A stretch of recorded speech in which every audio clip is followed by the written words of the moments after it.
Hey guys, this is Allison from Allykatkreations. How are you? I'm hanging in.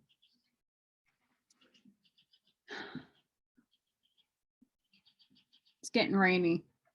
Looking. I have a frizz bowl for hair.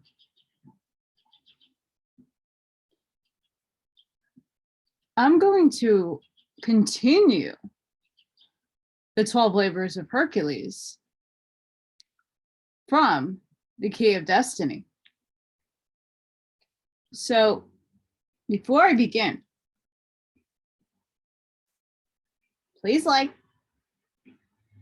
Co-host is here. She's like, please like Allison's videos. My mommy needs likes. Please share. And please subscribe if you haven't done so already. Also, if you get anything from my work, a light bulb, a new book to read, to investigate, the epiphany, a dot connected, please consider supporting my work. The information is in the inbox below, how you can help me. Very important. We'll see how I can manage with my little co-host that's sitting on the armchair where I need my mouse.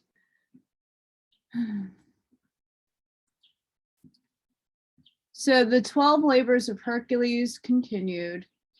Quote, there is not the slightest doubt that Hercules is Beldava in Greek dress. Aryan notices the great similarity between the Theban and the Hindu Hercules, end quote.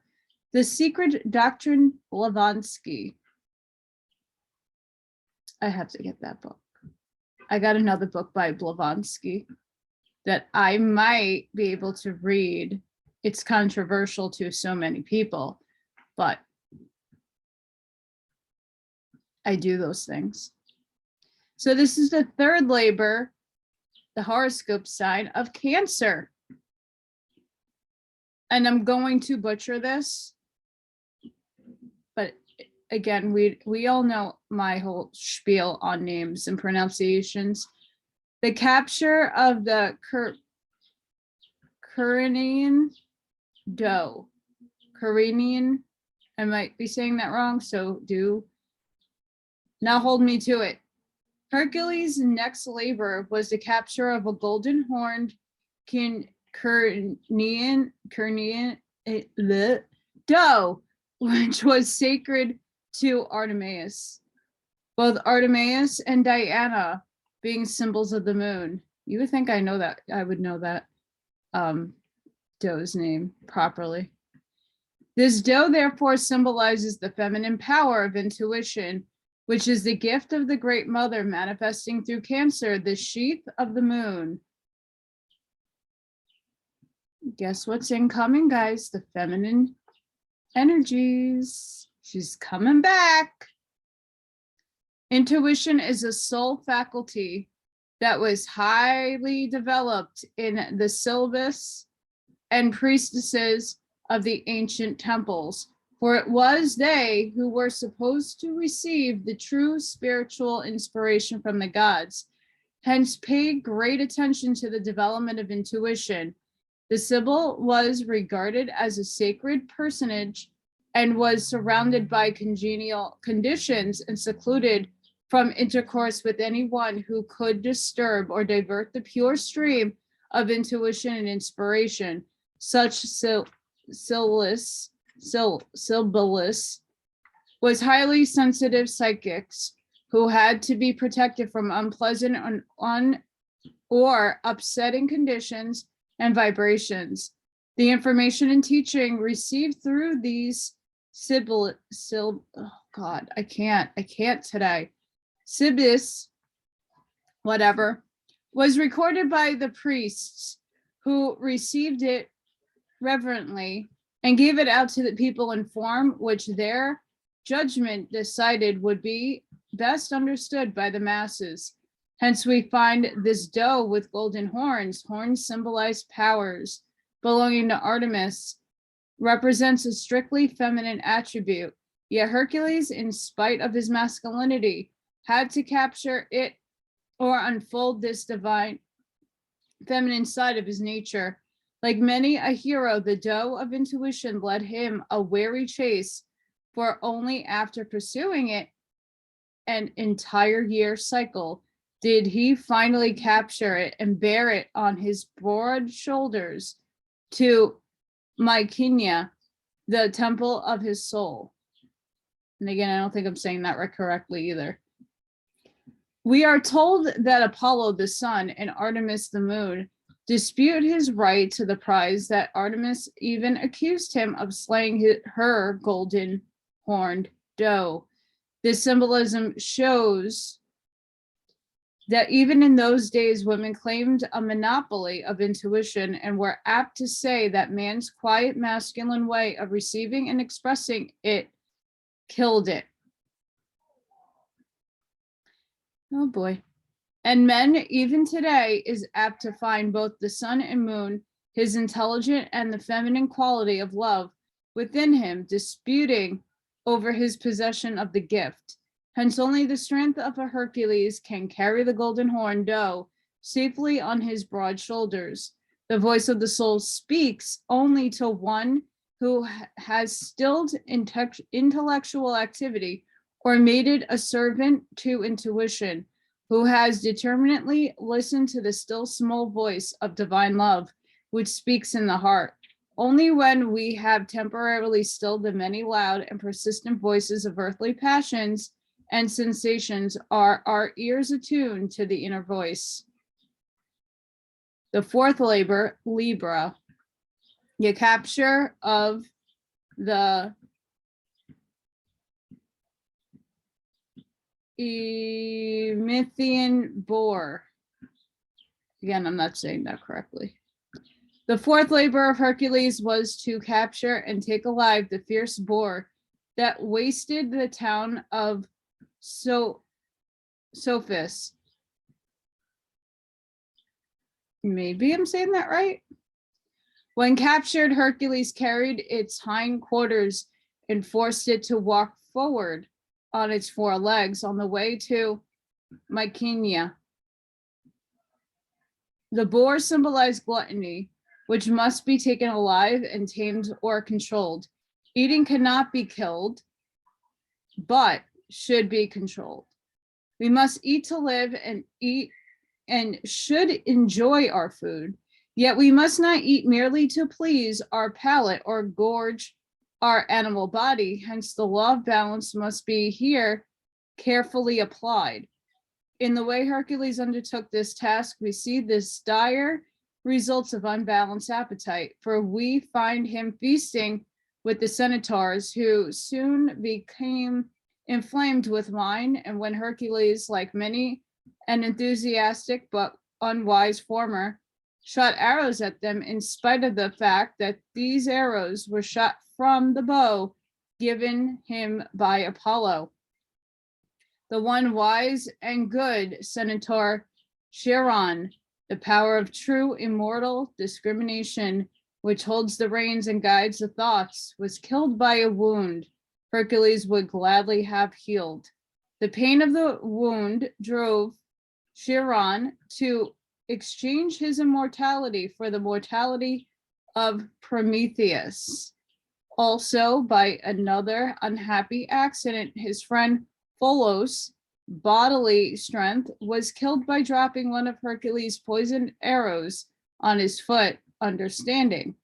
Hercules pursued the boar high up on the mountain, and there is the deep snow sneered it.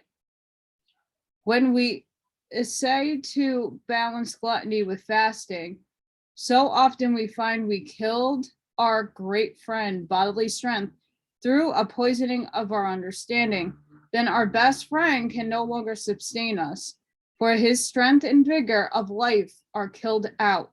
Yet when we obtain a true balance, put eating in its proper place as a necessary part of our care for the friend body, and do not drop a poison arrow on its understanding, we will find that the good centaur Chiron, discrimination, instead of being killed, has but voluntarily exchanged his immortality for mortality. and become Prometheus, that he may bring the divine fire of mind down to humanity.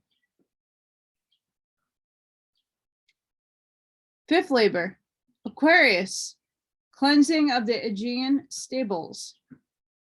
The next labor was to cleanse the Aegean stables, where the offal had collected to such an extent that all tillage of the surrounding land was stopped. Sorry, guys, my teeth has bubbles and it's annoying. This Hercules accomplished by turning the waters of the two great rivers, Ephesus and Venus, from their courses and make them run through the stables. These stables were exceedingly filthy, not having been cleaned or cleansed for 30 years or 3 cycles of 10. These stables are the dwelling place of the cattle or lower animal appetites and desires in the physical body. The same stable in which the Christ man must be born and cradled in the cradled in the manger, where the animal seeks its food. When the Christ, sorry guys, this page is all messed up. Again, I get my stuff from very old books, like the PDFs. So sometimes they're tainted and yeah. All right. When Christman or sun initiate reaches his mystic age of 30, he must begin his real work, just as Jesus began his at the same age by cleansing the temple of the money changers. He finds these stables very filthy, full of all kinds of impurities, but this is a task which every candidate for Christhood must perform ere he can pass his sun initiation, and the myth of Hercules shows us the way. We must turn the living waters into the stable to cleanse it so that the animal nature may still abide there, but in purity and health. The two rivers are firstly the river of life, or the breath. The candidate for initiation must learn to use the breath to cleanse and purify his body, and see to it that the breath stream is not polluted by the excreta.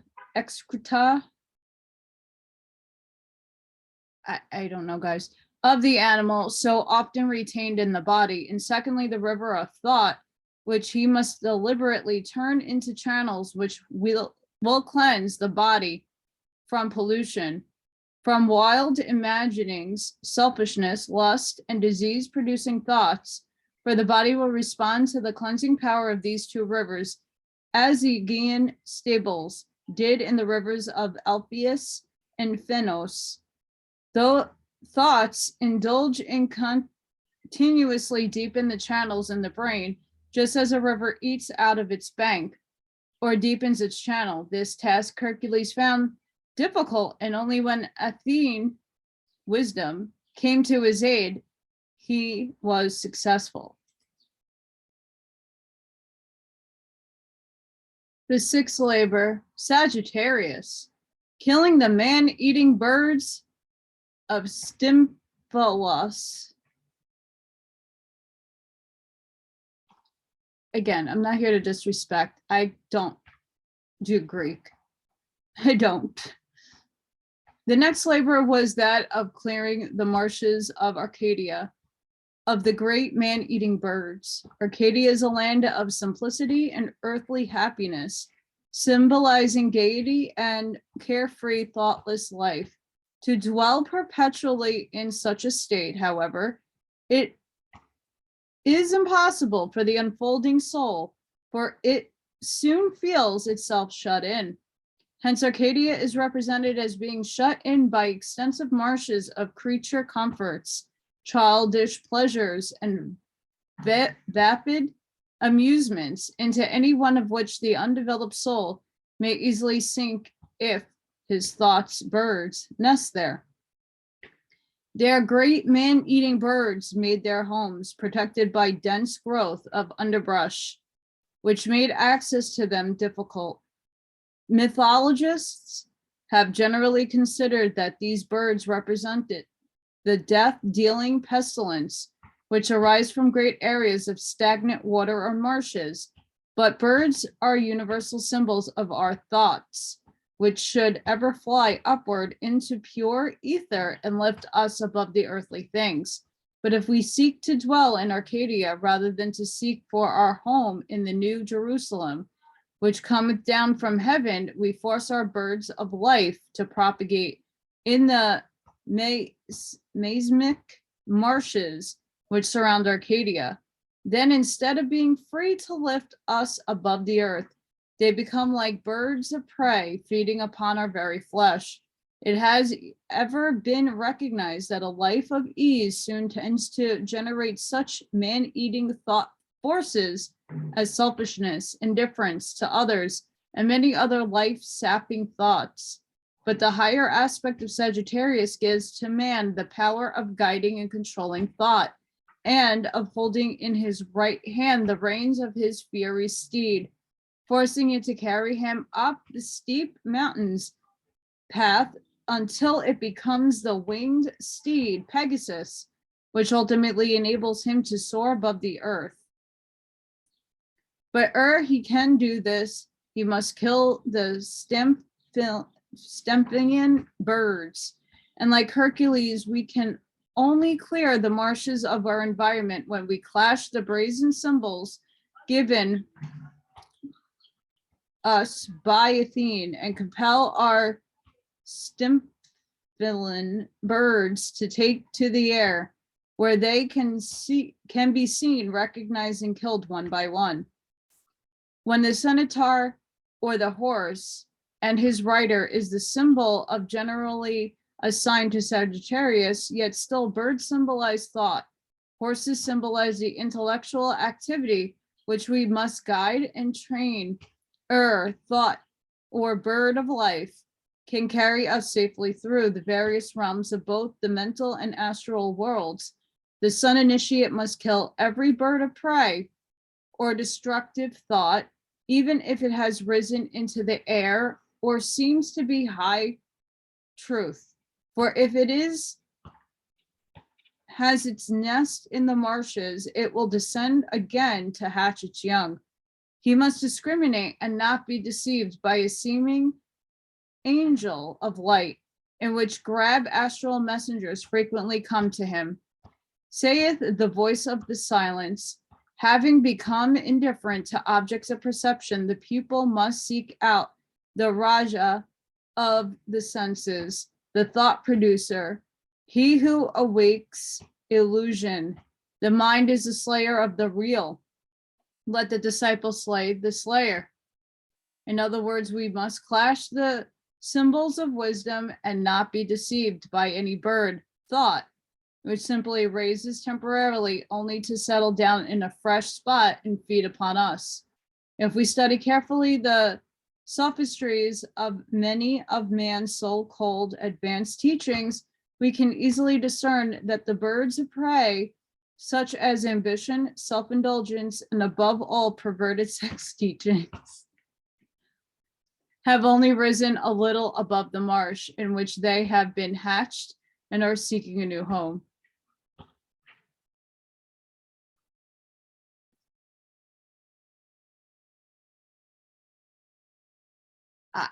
Honestly, I find it really funny because it goes in a lot about that topic by far.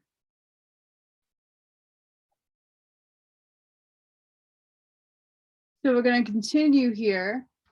Quote, the occult doctrine explains that Hercules was the incarnation of one of the seven lords of the flame, that his incarnations occurred during the third, fourth, and fifth root races, and that his worship was brought into Egypt from Lanka and India by the later immigrants, end quote. The secret doctrine, Blavatsky. The seventh labor, Taurus. The capture of the Cretan bull. This labor was to capture and bring to the mainland the sacred bull, which Poseidon, Neptune, had caused to be born from the sea to be fitting sacrifice to Minos, king of Crete. This Hercules accomplished by subduing and bestriding the bull as if it were a horse, or guiding it through the sea to the mainland. The bull Taurus symbolizes the animal procreative force, pugnancy, and the untiring labor and toil by which we accomplish all things upon this mundane plane. The sea is the sea of humanity. Out of this great sea, Neptune, the rider of the unfathomable depths, has caused to be born a sacred bull, strong to the labor on earth for sacred ideals, yet invariably captured and forced to labor under the yoke of the king of this world. In fact, this is the fundamental meaning of the biblical references to burnt offerings and the sacrifice of bulls and goats.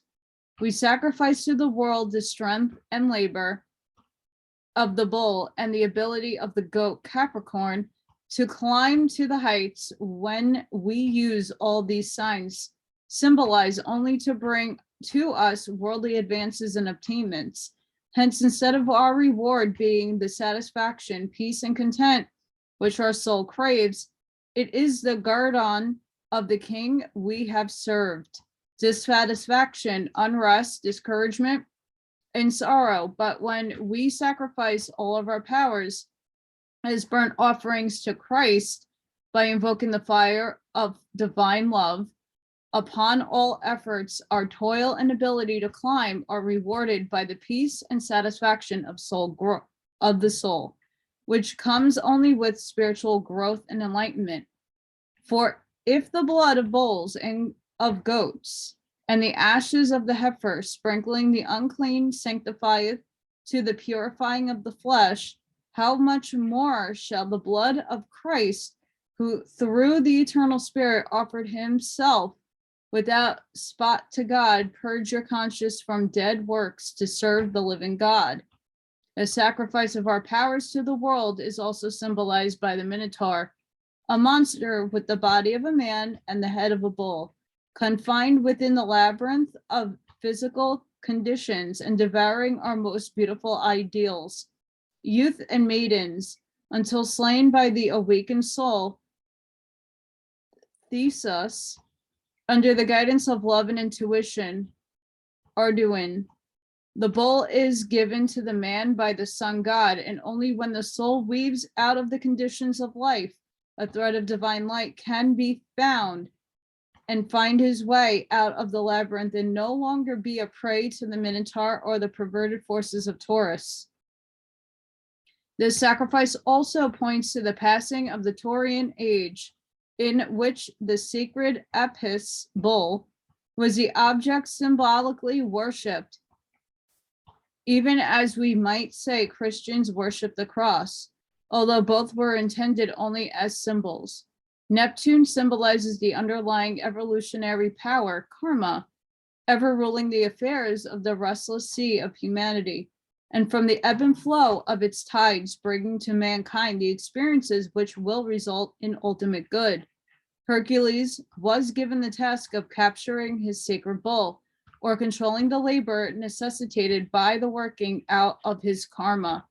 This he accomplished by the only way possible, namely, by riding a bull through the sea of humanity and guiding it by reins, even as a horse is guided by a careful driver.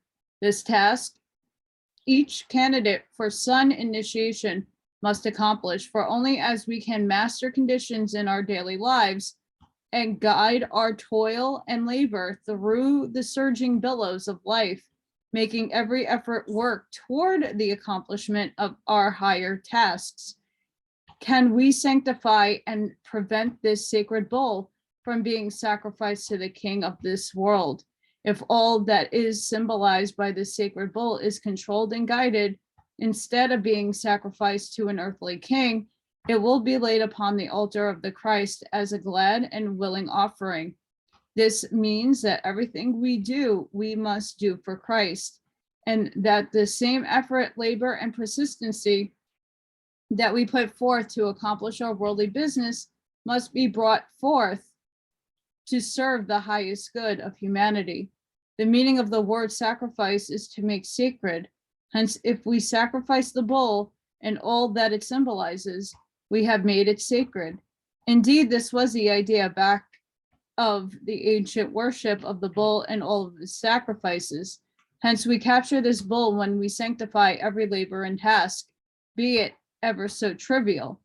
Alas, however, we find the bull hard to ride through the sea, and like Hercules, even when we have guided it safely through the sea to the city of Tyrins, a city fabled to have been built by the Cyclops, we often fail to control it, and it escapes and roams over the land, mingling men and women.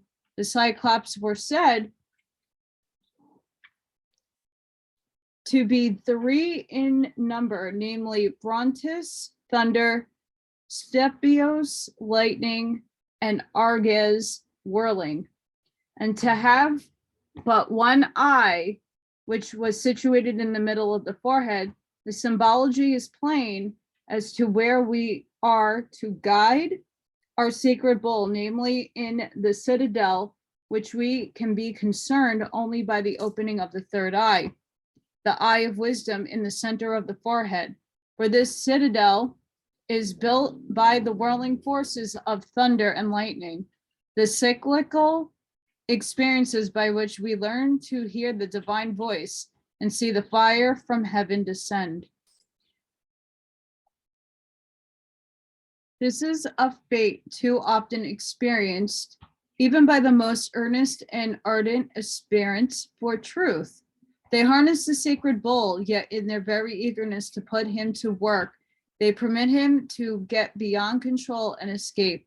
This is the result of misappealed zeal in spiritual work, for nothing so disrupts or mangles the body of Christ's church on earth as the misapplied ardor and zeal which manifests itself in the sectarian bickerings, jealousy, antagonism, and intolerance of the views of others. The 8th labor, Aries, capturing the man-eating mares of Diomedes.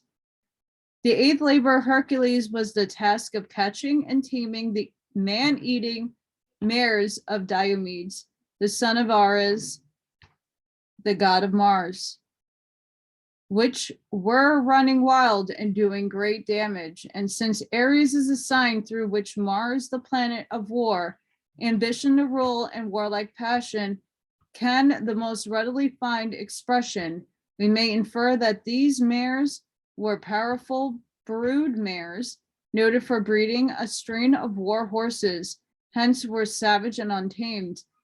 This idea is carried out by the fact that these mares were the property of Diomedes and the favorite of Athene. He was a great warrior, in fact, one of the bravest of the Greek heroes in the Trojan War. Horses symbolize intellectual activity, and at the time this chapter is written, we see many such wild war horses, wild theories of industry, finance, government, and society, which as find expressions through Bolshevism, anarchy, etc., running amok and devastating the fair earth. And we are eagerly looking for a Hercules or a great sun initiate who shall tame them. Well, what's going on in our paradigm right now? Bolshevikism? I really want to take my teeth out and chuck them, but I can't. We're going through this right now. I know who the Hercules is. Do you know who the Hercules is?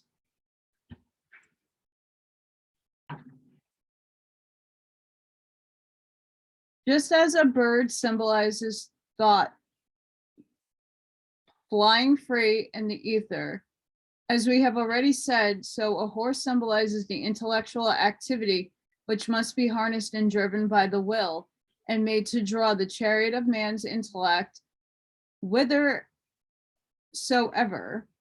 he wills it to go. When so controlled, the intellectual activity like the horse, becomes a powerful, faithful, and reliable servant and friend.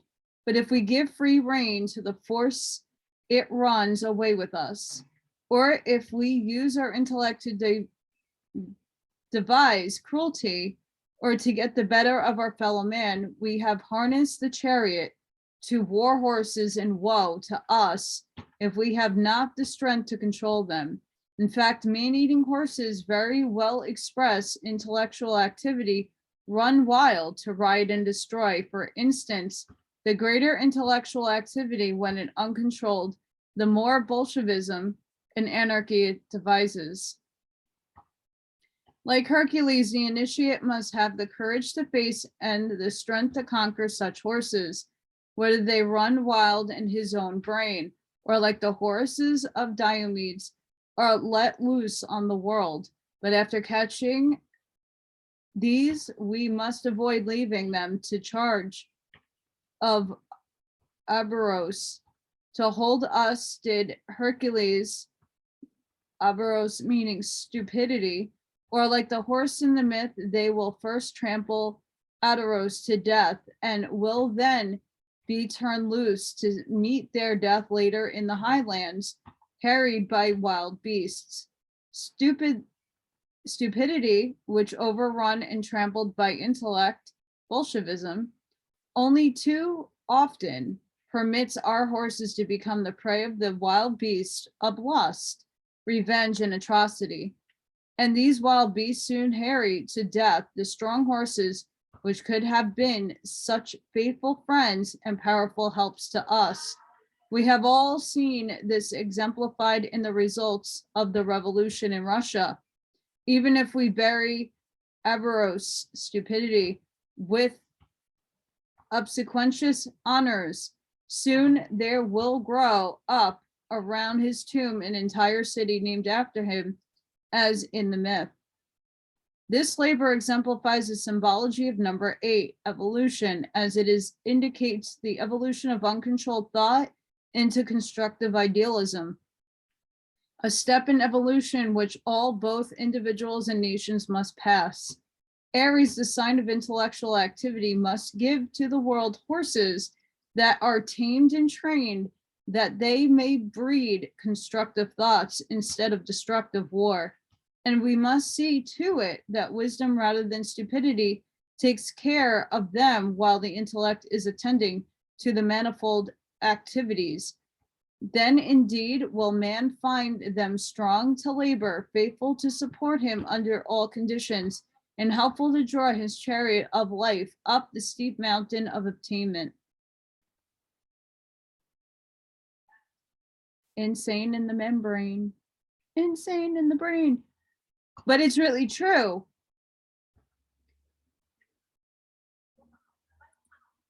Let's just say the Bolsheviks has taken over America right now. Just names transformed into other things. Disgusting, but it's true. We have the 9th labor, Virgo, seizing the girdle of Hippolyte. Since number 9 is a number of initiation, we are not surprised to find that the 9th labor, the seizing of the girdle of the Amazon queen Hippolyte, was the supreme test given to Hercules. No longer was he confronted by wild beasts, his animal passions and desires, or by man, his human faculties, but by Amazons, by women who are taking the places generally conceded as belonging exclusively to men. There were warriors of feminine disciplines on the path equipped to the fight as strenuous as men. This is a question that for all ages have proved a barrier to men in his search for truth, many societies refusing women a place in their lodges, and many, especially in the Dark Ages, refusing to believe it possible for her to tread the path of discipleship, to fight fearlessly the enemies within and without, and stand side by side with men. Yet in this wonderful myth of Hercules, we find even this mooted question dealt with and its solution marking the ninth step or labor of the candidate. The Amazons, like many another little understood myth, have been covered with, oh boy, obliquity. For that which man does not understand, he is prone to condemn. Like the proverbial dog of whom it was said, quote, give a dog a bad name and hang him, end quote. The Amazons have been held up as a coarse, unsexed females and many crimes attributed to them. Tennyson, among the inspired poets, seems to have caught the glimpse of the real idea conveyed by the Amazonian myth when he puts into the mouth of the princess Ida these words, quote, thereupon she took a bird's eye view of all the ungracious past, glanced at the legendary Amazon as emblematic of a nobler age, end quote. A careful attention to the meaning of the words will alone help us to understand better what this great ninth labor consists of. The Amazons lived in a remote land near the shores of Euxine Sea. The location of this purely mythical sea by some has been made identical with the modern Black Sea, but that sea by no means fulfills the various references to the Ixuin. Hence, we prefer to accept it as a symbolizing that part of the great sea of humanity near which all those women aspirants for the higher life are dwelling. The meaning of the name of the sea, hospitable, well, good, shows it to be an inner state of consciousness, and it is described as being in a remote district of Asia. Their chief interest, we are told, was war, the inner war between spirit and matter, and the motherhood was secondary. Yet their queen Hippolyte, meaning to lose or letting horses loose, wore as her chief pride the girdle of Venus, a symbol of divine motherhood which she had won by her prowess. But surely this gift was not bestowed for physical prowess. It was said that they reared only female children whose right breasts they cut off at birth so as to facilitate the handling of the bow. They also put to death or returned to their fathers all male children. This can only be understood by a careful study of the mystical symbology. A newborn infant symbolizes the acquisition of a new truth. A newborn male infant is a positive truth pertaining to the outer life and earthly affairs. A female infant symbolizes the acquisition of a new truth pertaining to spiritual things, where the female is always negative on the physical plane, but positive on the spiritual, while the male is positive on the physical, but negative on the spiritual. Therefore, the Amazons made physical motherhood a secondary consideration, not because they failed to recognize its sacredness, but because of their greater desire to bring forth spiritual children. Seek ye first the kingdom of God and his righteousness, and all things shall be added unto you.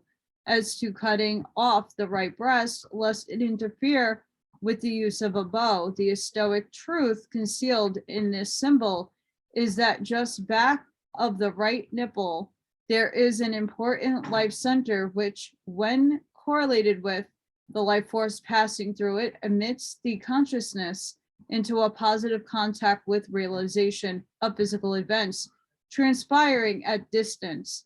It is also the power of prophecy and of psychic insight into physical happenings, as well as the ability to read the minds of others, also to enter the consciousness of trees, plants, and animals, and have control over them.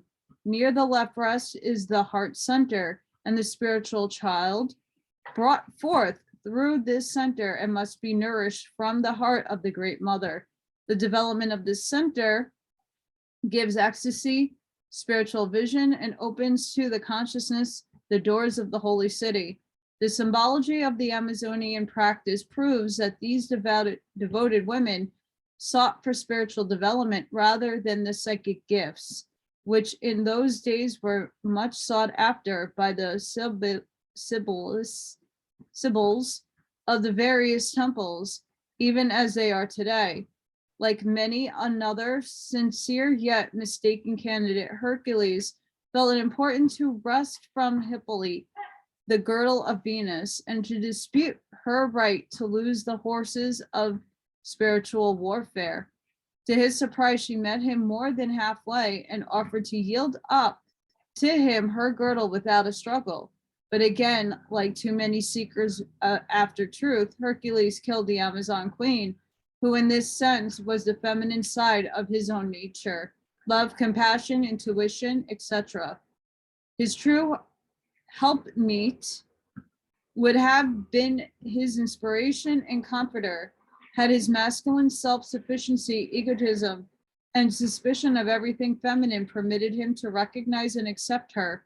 Quite naturally, he found a still harder task growing out of his failure: the rescue of Hersione, daughter of Lamdian, king of Troy, from the sea monster sent by Poseidon to devour the people because of their breach of faith. The sea monster is again sex. And again, like many other would-be anchoret, Hercules rejected and killed his Amazon queen, or his true divine love, only to be confronted by the necessity of rescuing a lesser tie from the devouring force of his monster. This he did by jumping down its throat and cutting his way out through its belly, quite typical of the experience of many who killed the true love of their mate only to find themselves engulfed or swallowed by the lower aspects of this force and compelled to lean through suffering and a life and death struggle that nothing brought to us by the great law is to be despised, but is to be used, and the lesson it can teach built in our spiritual life as growth.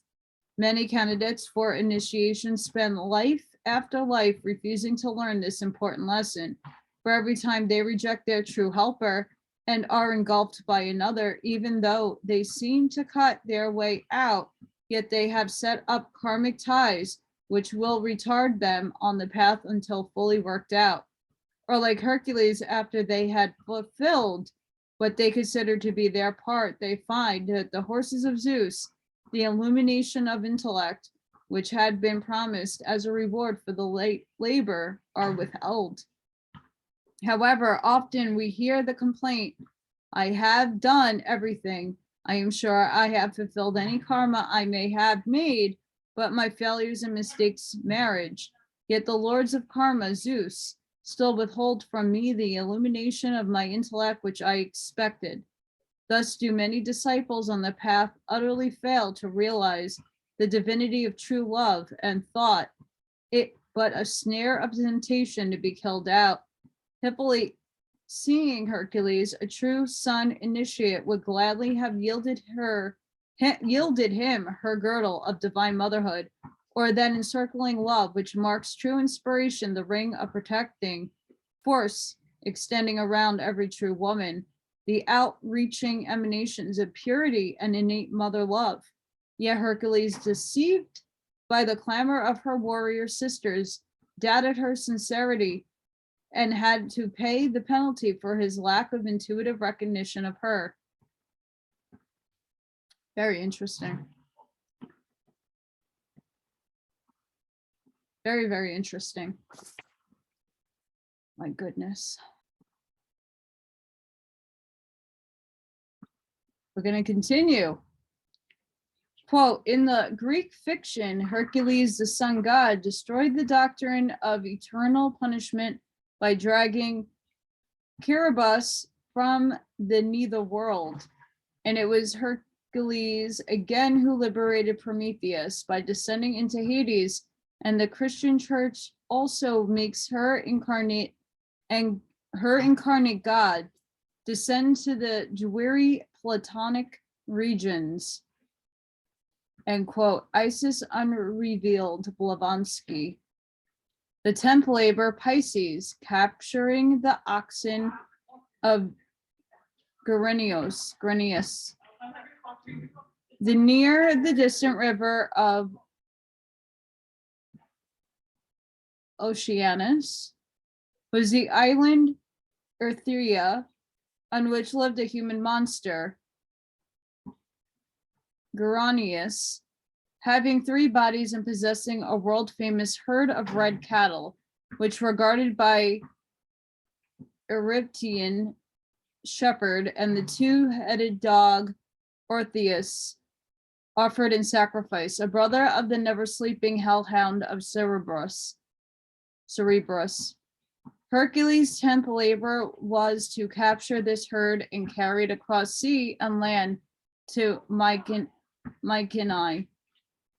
Again, I don't think I'm saying any of these words right, and I do apologize. It's actually really frustrating for me right now, because I've heard these words said and I can't project them properly, and that's not something I enjoy. Just putting that one out there. I'm sure you can feel my frustration. Little is known of the isle except that it was supposed to be in the far west. In truth, it is mystical isle described in the voice of the silence as follows: built high Leno, the wall that shall hedge in the holy isle, the dam that will protect the mind from pride and satisfaction at thought of the great feat achieved.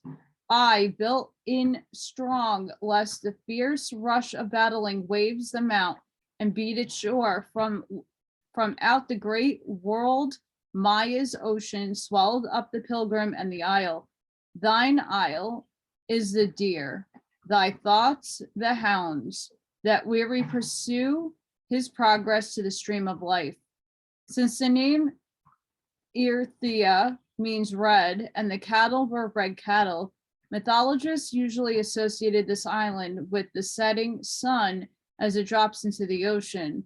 But as the name is also given to the star in the constellation Pisces, forming the knot which joins the 2 fishes composing the constellation, we can plainly see that the 10th labor was to capture, overcome, and control the adverse influences of this sign and allow its higher influences to manifest.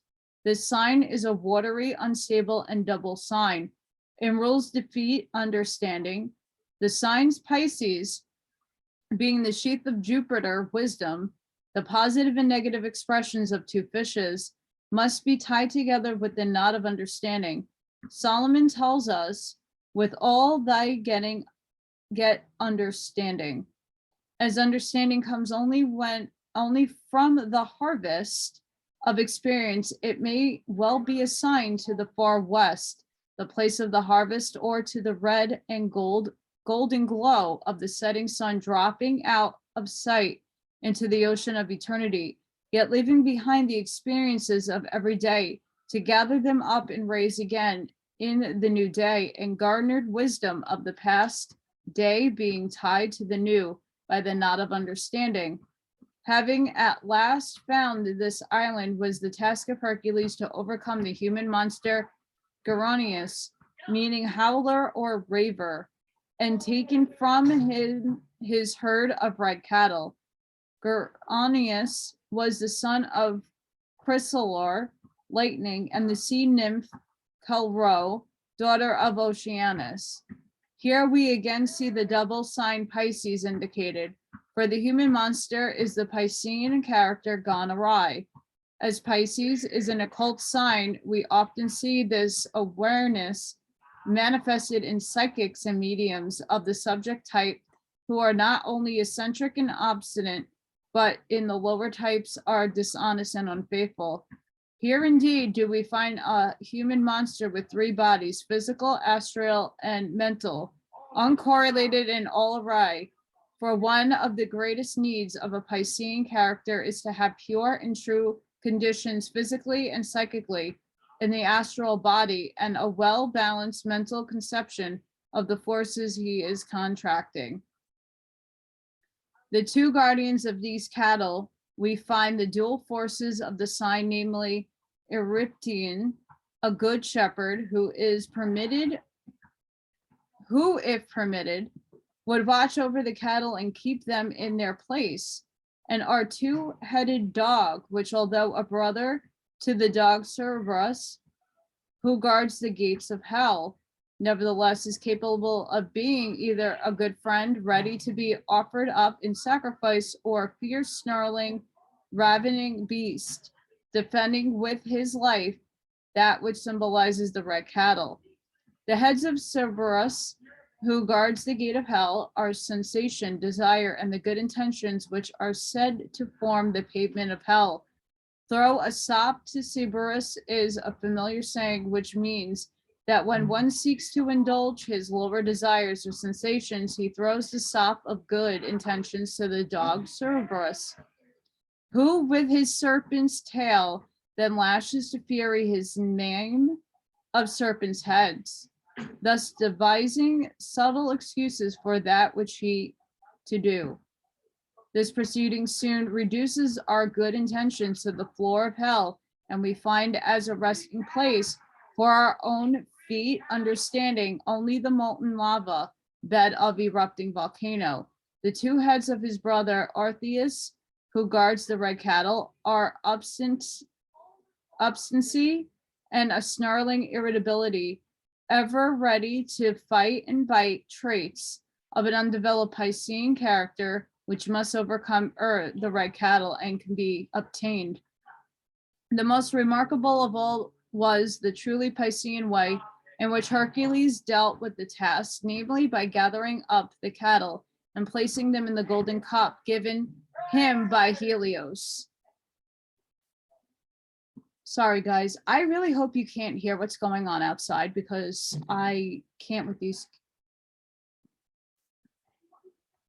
kids. So I hope you're not hearing that. Of all the signs of the zodiac, the children of Pisces have the power, when determined to do so, to place all their red cattle in the cup of divine love and let the rays of the spiritual sun transmute them. But alas, like Hercules and Piscean children often let some of the cattle escape when the gadflies, little things, annoy them while being transported across the sea of life. For they are generally super sensitive to little things, especially lack of understanding and appreciation. However, by the power and strength of the sun god, like Hercules, they will someday bring them all safety to the city of Mycenae and sacrifice them to the gods. Mycenae was a Greek city which consists of an acropolis standing on a hill and a lower town in a valley. These two parts of the city were separated by a high wall or rampart, but they connected by a wonderful walled passage and gate called the Gateway of the Lion. This is indeed Pisces with its dual aspect, which can only be entered and conquered through the Gate of the Lion, or the Gate of a courage and love, which carries us through the walled up passage of self-deprivation and depression, traits only too common to Piscean characters. We also find these characters a tendency to build a high rampart between the city on the hill and their city in the valley, and to live each one alternatively.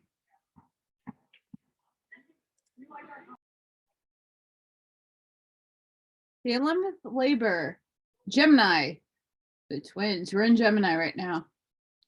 Obtaining the golden apples of Hesperides. A remarkable analogy in the myth of Hercules is its correspondence not only to the zodiac, but also with the decimal and duodecimal systems. The decimal system was held sacred and a Stoic for ages, while the duodecimal system, in which the computation was founded upon the zodiac, was given to the world because containing less of what in those days of the unenlightened masses were considered dangerous knowledge. The decimal system is based on the numerology of 10, the number of completion, which is made of the one God, and the mysterious cipher, a full knowledge of which can be and used in magic. Hence, the system was carefully guarded by the priests, while the duodecimal, 12 being composed of the human two digits, dominated by one God, pertaining to the outer manifestation of the triune Godhead, as expressed in his works 1 plus 2 equals 3. Number 10 was also held sacred by the Egyptian priests because of its connection with the sacred rites of initiation, and by Hermes, it was called the mother of the soul, life and light being here reunited.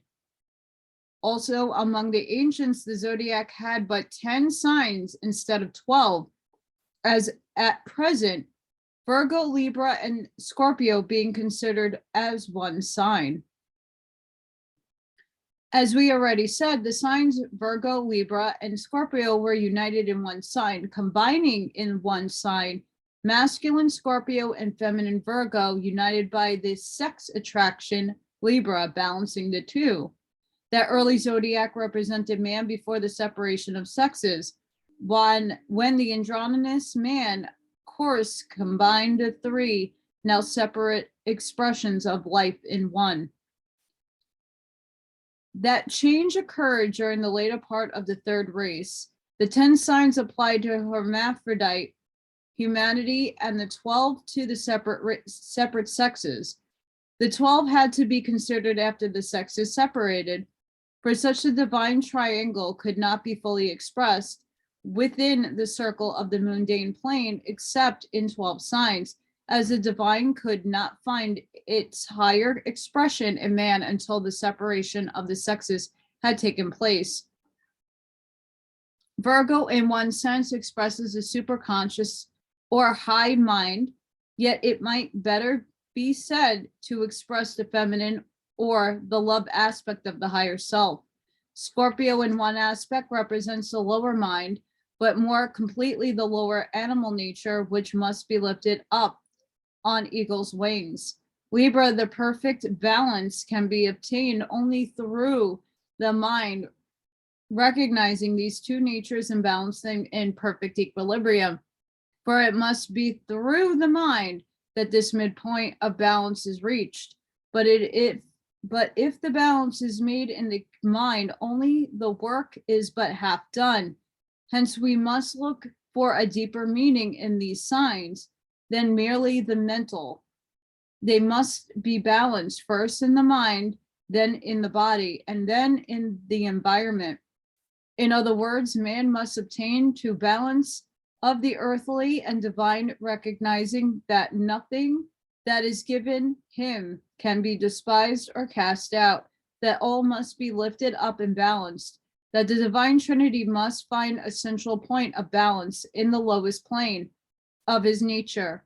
Also, when he has lifted up and balanced his own nature, he has still the task of helping uplift and balance the equalized everything in nature and in the lower spheres of manifestation, over of which he had been made Lord. Sorry, guys, I'm adjusting my teeth again. In the early races, while the two signs were one, man lived an androgynous life in the so-called Garden of Eden. But when the separation took place, they were cast out of Eden, the one androgynous body. And again, I can't get that word out properly because of my mouth.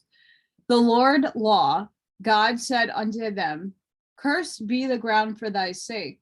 Then he placed Libra between the other two signs and thus set before man the great task of this physical earth expression, namely to find out how to balance the two separate natures represented by Virgo and Scorpio. When this balance had been obtained, God will say to man, blessed be the earth for thy sake. Man cursed the ground not through original sin, but through his mistakes, used of the forces and materials placed at his disposal. For use them he must, since only through the separation could the divine find complete expression in this world of duality. Hence the blessing of the earth, or the perfecting of God's manifestation through his works upon this planet, can be brought about only when humanity realizes his mission and takes his advanced step. In this myth, Eurystheus originally gave Hercules but 10 labors to perform, Yet because in 2 of the labors he had received help, 2 more labors were given him to perform. He could fulfill the prophecy of the priestess of Apollo. From this day forth, the name shall no more be Alcides, but Hercules. In Tyrus, thou shalt make thine abode, and there, serving Eurystheus, shalt thou accomplish thy labors. When this shall be through, God, when this be, thou shalt be one of the immortals. This prophecy very plainly points to initiation for all the candidates when their labors were completed, had given to them a new name. Also were called immortals or the twice born. The 11th labor was to bring back the golden apples of Hesperides. These apples, which symbolize pure divine love and immortal life, have the same symbology of the fruit of the tree of life in the Garden of Eden, which Adam and Eve were forbidden to eat. And like the tree in the midst of the garden, the tree on which these golden apples grew was guarded by the deathless dragon with 100 heads. In the Bible version, the dragon becomes the serpent, which was more suitable than all the beasts of the field. This deathless dragon bears a very close resemblance to the Hydra, slain by Hercules in his second task. But this case, the symbology is quite different. These apples are told were a wedding gift of Zeus, the sun, to Hera or Terra, the earth, or the divine father to his children of earth. The apples were preserved and guarded by 3 beautiful and pure maidens called the daughters of the evening land, Hesperides. They were the daughters of Erebus, darkness, and Nyx, night. Their names were Egil, Erthra, Hesperus. Egil means the glory and splendor of the setting sun, or faint breathings of sorrow of night. Erythea is the isle of the west where Geryon, the deathless dragon, dwelt, whose task it was to close the gates of the day and thus guard the way to the tree on which the golden apples grew. He also opened the gates in the morning that the sun might again center the world of men. This idea, applied to the spiritual sun, is beautifully expressed by the Psalms. Lift up your heads, O ye gates, and be lifted up, ye everlasting doors, and the King of glory shall come in. Hesperus means the evening star, and all these 3 daughters obviously refer to the west, hence they were said to live far away on the border of the ocean where the sun disappears beneath the waves. It is plain from the description that the way to find Hesperides and the daughters of the evening land and to safely pass the guardians is to follow the pathway of the sun into the darkness of the mystic night. For the golden apples on the tree of life can be plucked only by the hero who has learned how to let his consciousness be filled with the divine sun force, conquered darkness, and dwell in the illuminating rays. This version of the tree of life and its pure and life-giving fruit takes up the allegory at a later period than that of Genesis. The 3 pure and beautiful maidens are the 3 aspects of the divine motherhood, a trinity of purity, love, and wisdom, which guards forever the golden apples of divine love and keeps the memory of them alive in the dreams of the pure heart. The 3 daughters were born of Nyx and Erebus, for only when the distractions of earth activities have ceased and the soul rests in the night of earth can it meet in dreams these lovely maidens. The deathless dragon with 100 heads symbolizes Saturn, the great initiator who guards the tree until the candidate has passed his 10 cycles of perfection. 10 times 10 equals 100. While the soul's memory of its oneness with its complementary mate ever tempts man to eat of the unripe fruit, even if it be in the heavenly similitude of the golden apples. Like the serpent of Genesis, the dragon guards the tree of life by showing to man in a vague memory picture the desirability and bliss of pure love. And when the women saw that the tree was good for food, and that it was pleasant to the eyes, and a tree to be desired to make one wise, she took of the fruit thereof and eat, and gave also to her husband with her, and he did eat. This picture, which represents to the average man, unless he be like Hercules, an enlightened one, is likely to be a temptation and to rouse to him baser desires and lure him on to his undoing. But in reality, it is a test of his purity and trust in the divine graciousness, and not a temptation. God gave the memory of pure divine love to man as his greatest incentive to obtain. If he did not strong enough to resist the impulse to eat of the tree before the fruit is ripe, he must learn through suffering, and therefore the golden apples are hidden from him. Like Hercules, he must perform different tasks and seeking untiringly, and only when he reaches the setting sun, the evening of his cycle of perfection, will he had them. Like every soul before initiation, Hercules had to seek at random in all parts of the world, for he knew not where the apples were to be found. In his search, he almost slew Ares, Mars, and the god of war. Then he found Nereus, the ancient of the sea, a benevolent and venerable old man, full of wisdom and skill in prophecy. In the words, Hercules began to listen to the inner voice, the higher self.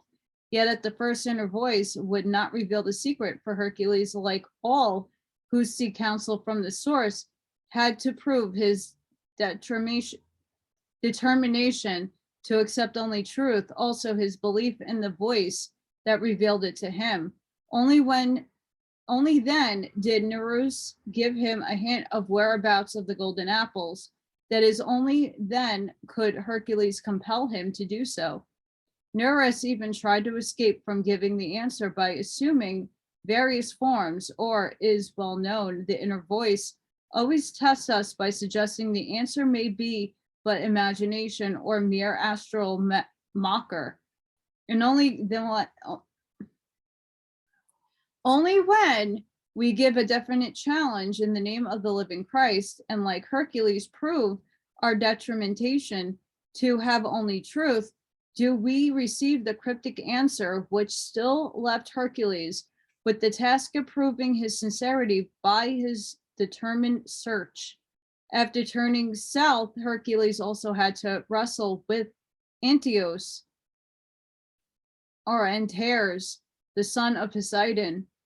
Antaeus symbolizes two things. First, the subtle force of sex attraction, as in instance by the fact that Antaeus, or Antares, is the name of the very brilliant star called the Heart of Scorpio. In the labor, Antaeus also symbolizes in very subtle way the temptation of astral forces, which always tend to arouse sex attraction, generally by suggesting the golden apples can be found by following the suggestions of such astral guidance and intimidating the same acquaintance is our complementary mate, while the astral guides can bring to us. This is very subtle temptation, as it attacks even the strong in the most vulnerable spot. And like Antaeus, every time this temptation touches the earth, it gains more strength. Also, such astral beings renew their astral existence by the life force which the yielding to such temptations by man furnishes them. This might well be called touching the earth, but Hercules, discovering the source of Antaeus' strength, lifted him high in the air while he wrestled with him, thus quickly overpowering him.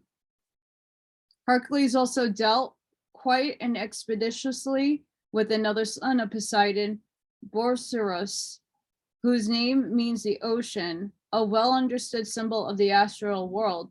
This son claimed to be a great teacher commissioned by the gods to sacrifice every mortal to be met to Zeus, to convert them to his teachings. But even though even though he had Hercules apparently secure, bound upon the altar, Hercules burst his bonds and in turn sacrificed Boreas.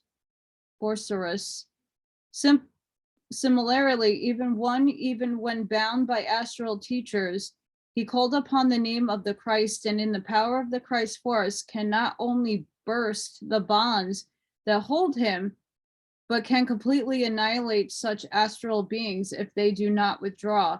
After this experience, Hercules sacrificed all that was left of his power, his lower animal passion, symbolized by the yoke of the oxen, which he sacrificed in spite of the appreciation of the owner, the animal self. On account of this exploit, it became the custom wherever sacrifice was made to Hercules to accompany it with vile imprecations, symbolizing the great fight between a strong man and his lower passions. After this, no wonder Hercules was able to release Prometheus from his torture and kill the vultures, the haunting sex thoughts. Sorry, guys, it's very frustrating. My teeth are falling out and I'm out of glue. And I don't know if I'm projecting properly. So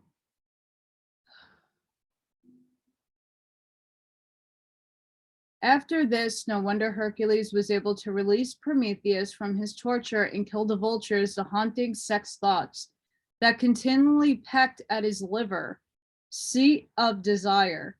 Hercules also found Atlas bearing up the world on his shoulders, and in pity bore the burden for him, in return for which Atlas obtained for him the golden apples. Thus only in divine love, obtained firstly by determined will, then by persistent effort and self-purification, and lastly, forgetting self and even the great quest itself in seeking to relieve the burdens and sorrows of others. In assigning this 11th labor to Gemini, the comparison, while vague, is nevertheless true. In this sign of the twins, we have firstly the two aspects of humanity, man and woman. For finding of the golden apple is the ultimate balancing of the opposite poles to mark in the sign Gemini. Secondly, there are the forces of good and evil in mankind striving for equilibrium. In this case, the search for the golden apple is the effort of the soul to harmonize the two opposite poles and start out on a new life, the new beginning, or number 11. And I'm going to leave it there. We're going to finish next time the 12 labors. And hopefully my teeth aren't going to drop down out of my face constantly.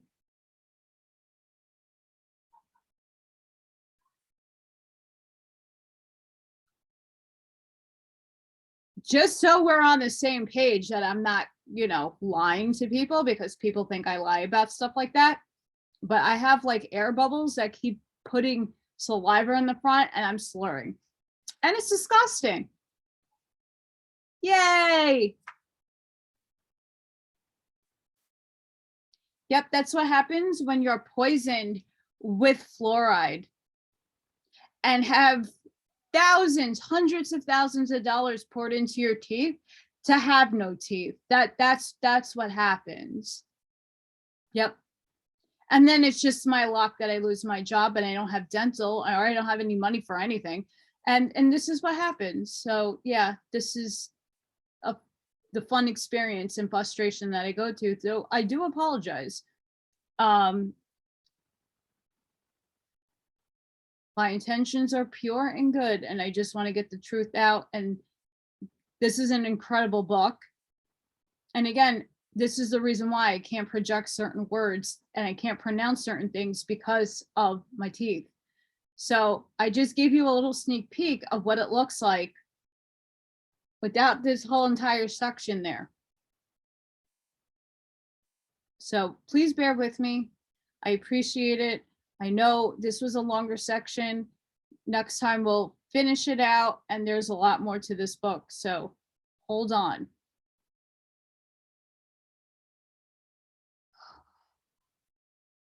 I got the moon in my purview. I got fireworks going off that sound like shotgun blasts. Gotta love Saturdays. So I hope you enjoyed. I do apologize. I tried every which way to get through it without flipping my shit. Please hit that like button. Liking gives me the opportunity to be seen by more people. Maybe you can't help me, but somebody else might be able to help me, because the more help that I am able to get, I can move, I can get to a new state, I can find a job, and I could fix my teeth, and then I can continue doing this without getting frustrated and possibly get my back teeth so I can project words properly. Wouldn't that be nice? But I can't do it without the help of other people right now. I am yelling and screaming from the rooftops on everything for help. And it's just, you know, I'm either not manifesting it or it's just not going to come. So, but I'm going to put it out there, and I'm going to keep believing and keep putting the positive energy out there that I will get some sort of assistance somehow that will help me through this very frustrating and this isn't fun. And they tell you it's cosmetic to get implants. Well, eating is, you know, talking, presenting yourself in public. You need teeth, especially when you're my age or even younger. I had teeth problems since I was a little kid. So yeah, I had my bridge in, like this bridge, and since high school. That's how much damage these dentists have done, and you can't sue them. And half of them are not here anymore. So with that, I'm going to go meditate, put myself in a better frame of mind. I might do another video a little later. I'm sending each and every one of you love and light. Please consider helping me out. Just a like, a share, and a subscribe if you haven't done so already. I do apologize for the mispronunciations, the misprojecting, and doing that a lot. It's not pretty, it don't look good, and it's something that you know, I'm trying not to feel ashamed of, you know, because I didn't do this to myself. I just had really bad dentistry. And I see my co-host, I have co-hosts 1 and 2 over here. And they say hi, and they're keeping me calm. So until the next time, guys, see you on the next one. Bye.